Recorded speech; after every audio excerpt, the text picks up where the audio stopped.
Alright guys, nandito nga pala tayo sa Baseco para kumuha ng booking. Shoutout po pala sa mga mahal kong customer na nagpapa-shoutout sa akin. Pasensya na po kayo kung hindi ko po mabanggit lahat ng pangalan nagpapa-shoutout. Basta alam nyo na po yun sa sarili nyo. Maraming salamat po sa inyo na sumusuporta kay Jowa Pau Motovlog. At higit sa lahat, wag po kayong mag-asawang manood po ng aking mga video.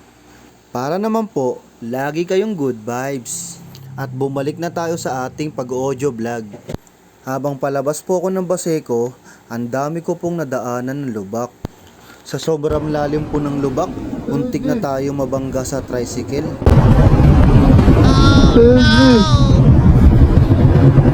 At dito na nga kinabahan tayo. Baka kasi mamaya mabangga natin yung tricycle at magbabayad pa tayo ng damage. At dahil nga sa baha, kaya nagkakos ng traffic. Sino ba namang hindi mapapaiwas sa butas? Malay mo kasi, yun ang madaanan mo. At di kalaunan nga, habang binabaybay natin ang Baseco, may pumasok na booking sa atin. Dapat nga hindi ko na kukunin yung booking, kasi nung nakita ko, ang layo ng pickup niya. Pero nung napag-isip-isip ko, sakto pala yung drop-off ni Madam papuntang SM Manila.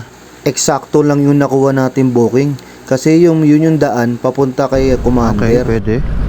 Pwede tayong dumaan doon, oh. Yun, oh. Shortcut tayo kasi sobrang traffic dito sa may ano.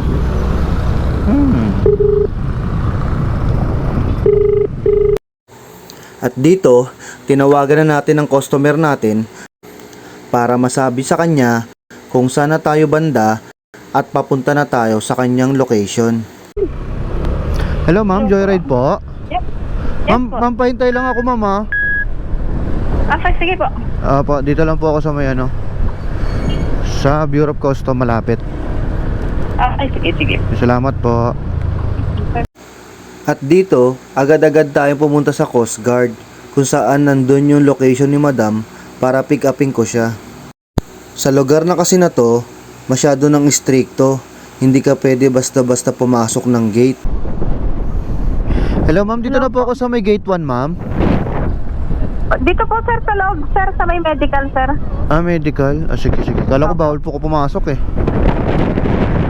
Sir, pick up sa medical daw po. Sir, pick up daw, sir, sa medical. Saan po bandayin, sir? Yung may mga motor na yun, doon ka lang magtigil. Sa dulo po? Oo. Sige po. Salamat po.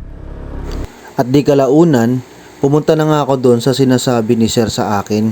Sa dulo daw yung may mga motor. Ayun, oh. Ayun si ma'am, oh. Ayun. Ito si ma'am.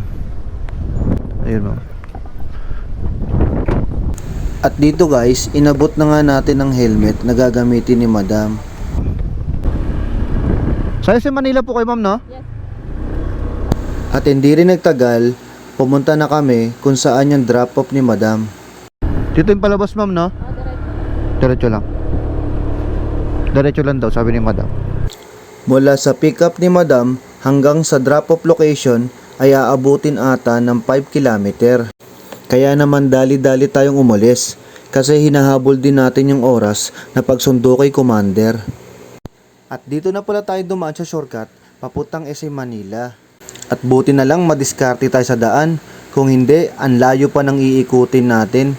Siguro doon pa tayo sa likod ng SM dadaan. Dito po kayo, ma'am, o doon lang sa likod? At nandito na tayo sa drop-off sa SM Manila. Buti na lang safe nating nahatid si Madam sa location niya.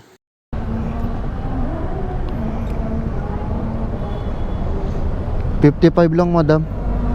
Salamat po. Ayan guys, nababa na natin si madam. Dito tayo sa may SM Manila. After nga natin mahatid si Madam na ligtas at maayos, diretso na tayo kagad pumunta kay Commander para sunduin. Mal. Asan ka? Sa po. Dito ako sa Petron, kakarating ko lang. Tumuloy. Ha? Kakarating ko lang sa Petron. Sige, dito na ako sa labas, naglalakad. Dito na ako sa Petron. At andito na nga ako kung saan ko laging sinusundo si Commander pagka-uwi niya galing trabaho.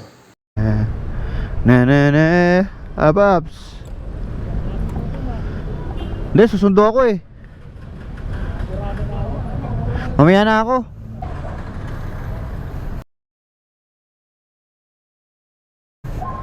Nakita tayo.